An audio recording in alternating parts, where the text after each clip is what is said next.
E aí, pessoal, beleza? Professora Juliana. E no vídeo de hoje eu reuni algumas informações e compilados aqui de lições que a gente pode tirar da série do Netflix A Batalha dos 100. Então fica aí para você conferir.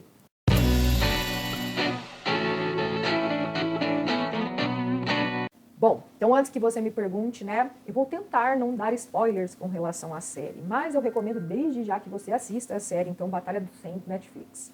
É uma série, então, de forma bem resumida, ela traz 100 coreanos, é uma série sul-coreana, para competir em busca de um corpo perfeito, em busca do corpo perfeito. Então são 100 competidores e no final nós teremos apenas um vencedor.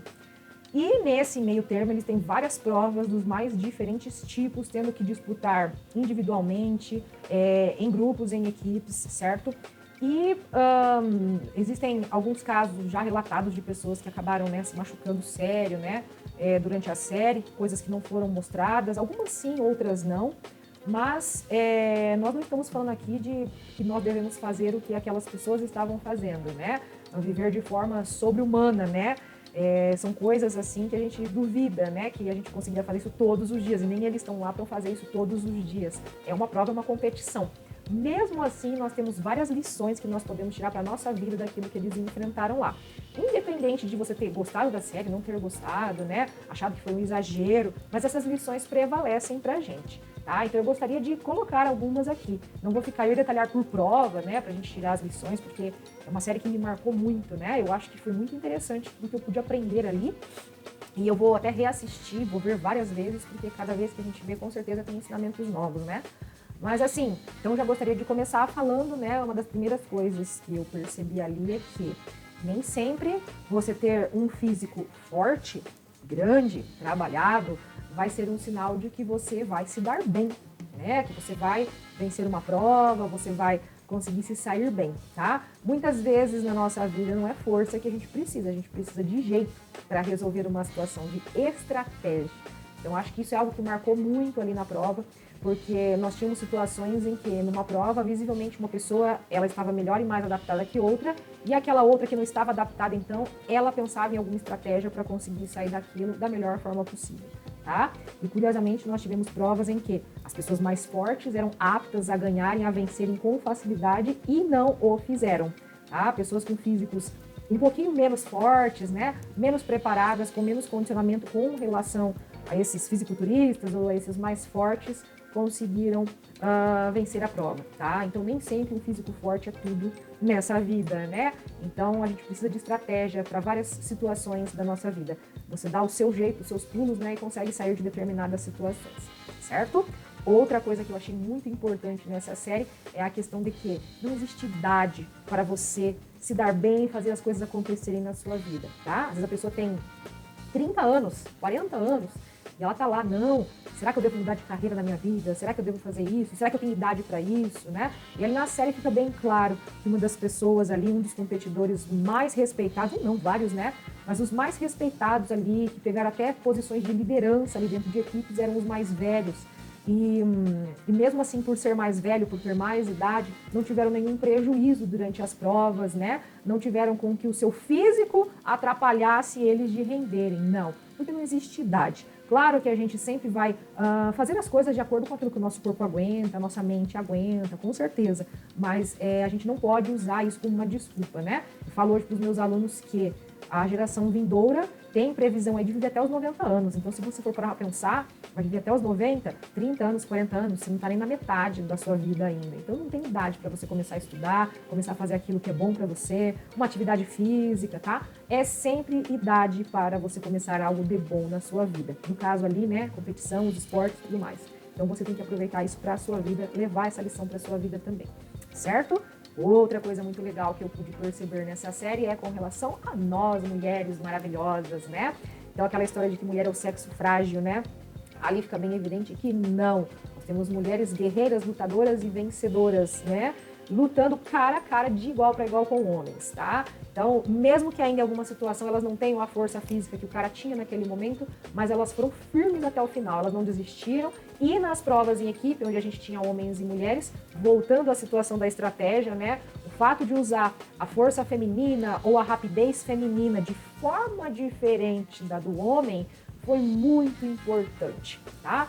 Eu vou dar um spoiler aqui pra mim, que é muito importante. Você que não viu, pausa o vídeo ou fica mudo aí, depois eu passo pra você, faço um joinha pra você continuar ouvindo, tá? Tampa aí pra você não ouvir. Mas naquela prova em que eles tinham que montar a ponte, né? A equipe que melhor se saiu ali disparado na frente da outra que estava competindo foi a equipe que tinha aquela menina que era dublê, que estava encaixando as tábuas de madeira. O trabalho dela foi simplesmente excelente. Ela não teria condições de carregar tanto os sacos de areia quanto os homens que estavam na equipe dela, mas ela conseguiu montar aquela ponte e fixar a ponte de uma forma que nenhuma das tábuas, que o velcro das tábuas ali descolou no meio da prova, né? Então, veja como é estratégia. Ela não precisava de força naquele momento. Ela precisava fazer a função dela bem feita, que não era relativa à força. Ela se deu super bem. Pronto, pode voltar a ouvir, para quem fechou os ouvidos aí, já tinha assistido a série, tá? Mas as mulheres ali mandaram muito bem. Orgulho dessas meninas aí, crossfiteiras, né, dublê, lutadoras, fisiculturistas, foram muito bem e lutaram de igual para igual. Outra coisa também que eu acho de grande valia a gente comentar, extremamente importante, é com relação às questões de liderança que a gente observa ali. É muito interessante você ver como um líder é diferente de um chefe. Ali aquilo fica claro. O chefe é aquele que manda e o líder é aquele que está junto com a equipe, aquele que vai junto com todo mundo.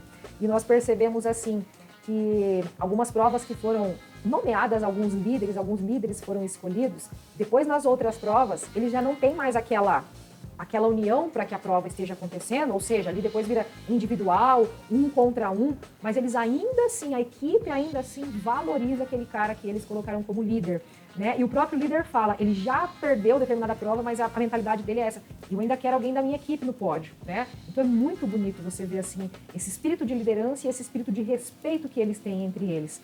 Eu não vi em nenhum momento de provas que um cara que perdesse desrespeitasse o outro. Ao contrário, né, o vencedor, né, desrespeitar o vencedor. Ao contrário, teve situações em que o cara perdeu a prova para determinado cara e ele falou, agora eu vou torcer por você, né, não torcer contra. Ele foi a favor daquele cara ganhar, daquele cara se dar bem. Então isso é muito legal, esse espírito, né, de companheirismo, de fair play que eles têm ali, né, durante a competição. Isso é um pouco da cultura também deles, vem dessa cultura toda, né, em que eles têm muito respeito, né, pelos superiores, pelos mais velhos, né, a cultura das artes marciais que vem do povo oriental também é muito interessante com relação a essa disciplina que eles mantêm, né.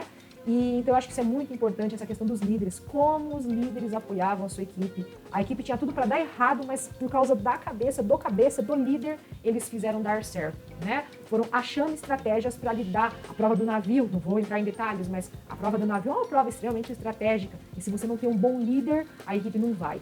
E naquele caso, nós tivemos em todas as provas bons líderes e boas equipes, né? Então isso foi de extrema relevância aí para a realização dessas provas, né? É muito emocionante. Talvez para mim, assim, tenha sido uma das provas que mais marcou a prova do navio, pela questão da garra, da coragem, da disciplina que eles tiveram e dos líderes que eles elegeram, né? Outra coisa que a gente percebe aqui, já estamos finalizando, né? Que a gente tira de mentalidade aí dessa série. Ninguém terceiriza a culpa. Quando acontece alguma coisa e eles perdem, depois você vê eles nas câmeras falando, eles falam, foi culpa minha, ou eu vou treinar mais, ou eu preciso melhorar. Nunca tem um terceiro que é o culpado, nunca tem uma vítima. Ó, coitado de mim, perdi essa prova, né? Não existe isso, né? Então esse é um espírito, é uma mentalidade de vencedor, é a pessoa que não terceiriza, porque se eu jogo a culpa no outro, eu não posso fazer nada a respeito daquilo. Então quando a gente assume, a culpa foi minha, ou eu preciso melhorar, ou eu preciso treinar mais, eu consigo mudar, eu consigo dar direção para a minha vida. Então isso é muito importante também, é uma das mentalidades que eu tiro aí dessa série, que mostram que os verdadeiros campeões têm esse domínio, né, sobre si, para não precisar terceirizar, essa autorresponsabilidade. E pra gente fechar, poderia ficar aqui horas falando, comentar episódio por episódio, mas eu preferi fazer assim, de uma forma mais assim simples, né, pegando lições aí aos poucos, né, do que eu fui lembrando da série, o que mais me marcou. Eu acho que pra gente fechar aqui, o que fica de principal lição em tudo que a gente viu aqui, pra mim, é a questão de como a nossa mente, como o nosso cérebro, o nosso pensamento domina o nosso corpo.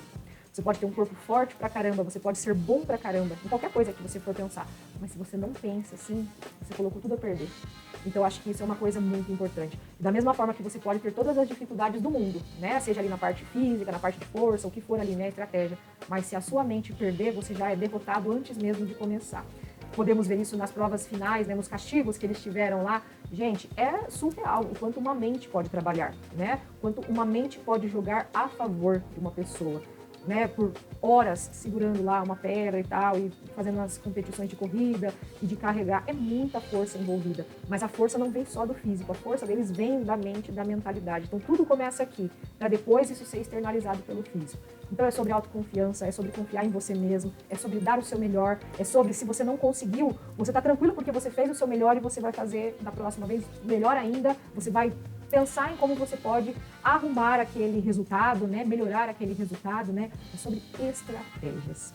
Eu espero que você tenha gostado desse vídeo. Curta, comente, compartilhe. Deixa aqui nos comentários o que você aprendeu com essa série, se você gostou, não gostou, achou que foi exagerado, acha que deve ter uma temporada, uma segunda temporada, mas com algumas modificações. Deixa aqui aquilo que você achou. Se você não assistiu, vai assistir, por favor, para depois vir aqui ver o vídeo de novo, né? Esse não é um vídeo sobre biologia, mas ele é um vídeo relacionado à parte de mentalidade, né? E quando a gente entra em cérebro e sistema nervoso, a gente acaba voltando para a biologia. Quando a gente fala de física, quando a gente fala da nossa vida, a gente acaba falando de biologia. E biologia, você já sabe, né? Biologia é para sua vida.